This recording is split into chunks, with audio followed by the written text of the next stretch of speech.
kita cerita kalau orang yang tidak percaya ya saya maklumin ya, karena mereka belum mengalami. Tapi banyak juga komentar orang yang pernah mengalami hal-hal yang serupa seperti saya ini dan mereka percaya dan mereka bilang iya dulu saya juga pernah dapat kayak gitu, yang keluar pertama di rumah saya adalah cacing besi.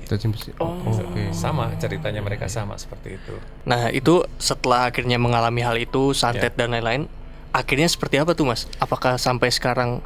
Enggak, sekarang udah enggak, cuman kalau jadi kita pasrah sama Tuhan, kita berdoa sama Tuhan untuk dia, kebetulan orangnya juga sudah meninggal. Yang ngirim santet itu orangnya sudah meninggal, jadi berhenti dengan sendirinya gitu.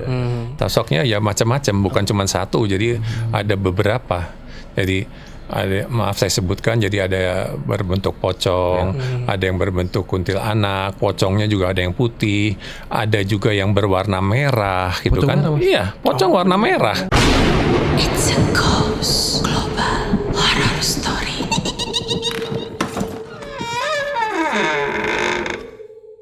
Ini boleh dijawab boleh nggak ya Mas ya? Ya. Yang di video itu yang disebutin namanya itu benar berarti? Yang disensor itu yang di YouTube yang sama. Jadi sebetulnya di alat itu disebutin waktu ditanya namanya itu, jawabannya itu kamu sudah tahu siapa orangnya. Oke. Memang disensor, ditulis tetek-tetek gitu kan. Tapi jawaban di alat itu kamu sudah tahu orangnya. Bukan menyebut nama gitu ya. Oh, menyebut nama ya. Jadi dia bilang, dia tunjukkan, saya tanya siapa yang nyantet, yang kirim santet ke rumah ini. Dia jawab, kamu sudah tahu orangnya siapa. Tapi yang disensor itu nama orang ya? Nama orangnya. Berarti valid lah ya? Ya. Bisa dibilang ya. Oh bahkan ini juga baru tahu sih ya. Ternyata santet itu terjadi di rumah Magelang dan rumah Jakarta ya. Juga ya. Dengan sama juga konsepnya seperti itu, Mas. Hampir sama.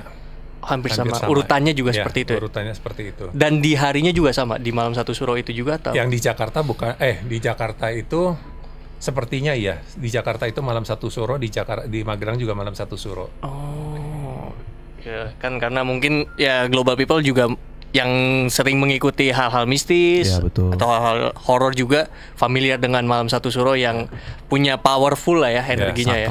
Memang kalau kita cerita kalau orang yang tidak percaya ya saya maklumin ya, karena mereka belum mengalami. Tapi banyak juga komentar orang yang pernah mengalami hal-hal yang serupa seperti saya ini dan mereka percaya dan mereka bilang iya dulu saya juga pernah dapat kayak gitu, yang keluar pertama di rumah saya adalah cacing besi. Sama ceritanya mereka sama seperti itu.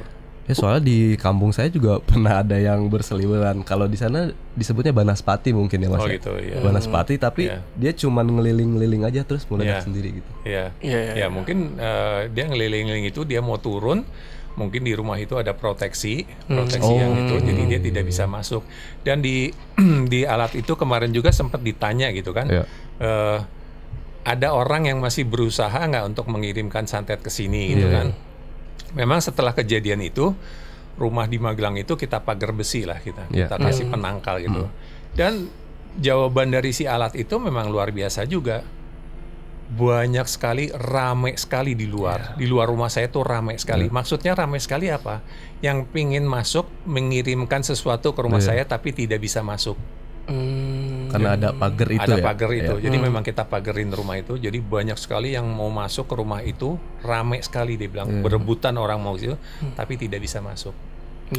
Bahkan maksudnya rumahnya kan udah jarang ditempatin ya Mas ya? Ditempatin sama saya sampai sekarang. Sampai sekarang masih ditempatin. Dari zaman almarhumah dari tahun 91 kita tinggal di situ sampai sekarang. Sampai sekarang ya. Oh berarti emang masih nyoba mau nyoba terus nyoba terus. Oke. Nah itu setelah akhirnya mengalami hal itu santet dan lain-lain, akhirnya seperti apa tuh Mas? Apakah sampai sekarang? Enggak, sekarang udah enggak. Cuman kalau jadi kita pasrah sama Tuhan, kita berdoa sama Tuhan untuk dia, kebetulan orangnya juga sudah meninggal. Yang ngirim santet itu orangnya sudah meninggal, jadi berhenti dengan sendirinya gitu. Dan kita aman-aman aja di rumah itu. Cuman memang di rumah itu masih banyak sekali penampakan di dalam rumah tuh banyak sekali. Sampai detik sampai sekarang masih.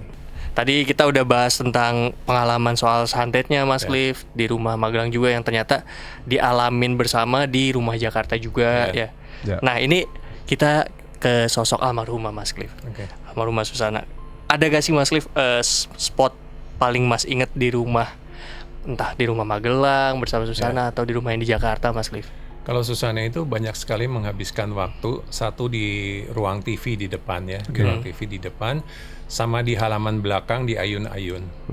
Jadi sering tengah malam saya terbangun gitu, nanti saya lihat loh kok Susana nggak ada gitu kan.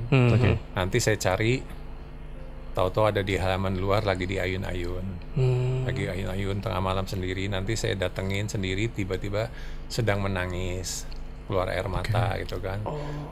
Loh kenapa mah kok nangis? Biasalah, kamu kan udah tahu apa. Ya biasanya saya sudah tahu, biasanya mikirin keluarga. Jadi masalah dengan keluarga, maksudnya bukan keluarga dengan saya, bukan. Jadi Susana kan punya keluarga dengan istilahnya dengan anaknya lah, anaknya yang dengan suami yang pertama dulu kan. Jadi selalu bilang bukan cuma dengan anaknya, kadang-kadang juga dengan keponakannya, dengan yang lain-lain lah. Pokoknya masalah keluarganya Susana sendiri ada permasalahan itu yang istilahnya apa ya, berat untuk ditangani sama Susana, itu berat. Jadi akhirnya menangis, mengadu sama Tuhan, minta jalan keluar seperti itu. Jadi banyak spot yang dihabiskan di situ dan di ruang tamu itu, di ruang TV. Di ruang TV ya, dan di ayunan itu ya. Bahkan kalau terbayang di film Susana pun ya sosoknya teringat di ayunan itu, tapi dengan bentuk yang lain sih. Mungkin itu terbawa dari inspirasinya Susana juga di film Ayun-Ayun, karena Susana berpikir gue kalau ada masalah gue sering di ayun-ayun, jadi terbawa sampai ke film itu.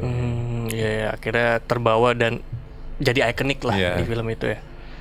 Tapi sebenarnya tadi kan Mas Liv juga kasih tahu kalau selama bersama di rumah Magelang juga itu ada penampakan di rumah. Dan sampai sekarang juga Mas Liv masih ada ya. Spotnya itu penampakannya masih sama dari dulu atau ini pindah-pindah spot? Pindah-pindah tapi ya di dalam rumah. Jadi kebanyakan bukan di dalam bangunan rumah ya. Memang ada di dalam bangunan rumah itu 1-2 gitu ya. Tapi yang banyak itu di halaman, karena kita punya halaman itu luas, lebih luas dari bangunan rumah. Jadi penampakan di luar bangunan rumah itu macam-macam gitu. Tensinya lebih sering pas masih ada almarhumah apa pas sama saja. Oh, sama saja. Sama aja. Sosoknya nih Mas. Iya, sosoknya ya macam-macam, bukan cuma satu. Jadi ada beberapa. Jadi ada, maaf saya sebutkan, jadi ada berbentuk pocong, ada yang berbentuk kuntilanak, pocongnya juga ada yang putih, ada juga yang berwarna merah gitu pocong kan. Merah, iya, pocong warna merah. Iya itu. Kita dulu saya juga pikir pocong putih gitu kan, ada yang merah gitu loh. Dan seperti kuntilanak, orang tahu kuntilanak itu kadang-kadang berpikir kuntilanak itu hanya putih. Tidak.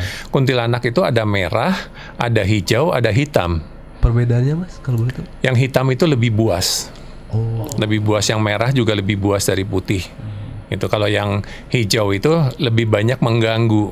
Yang hijau? Ya, lebih banyak mengganggunya gitu loh. Jadi saya pernah dengar cerita kuntilanak yang terbangnya kebalik. Itu maksudnya beneran memang ada? Kalau saya lihat kuntilanak yang terbalik saya belum pernah lihat. Belum pernah lihat. Biasanya kuntilanak ya terbang ya ngarah ke depan aja, gitu, normal aja gitu loh, yang ke depan gitu. Jadi kalau terbalik saya sendiri belum pernah lihat gitu ya. Dan ada anak kecil juga, anak kecil seumuran mungkin 5 tahun, 6 tahun yang seliweran di ruang tamu, masuk ke kamarnya almarhumah, nanti keluar lagi gitu. Itu juga yang ada di dalam rumah.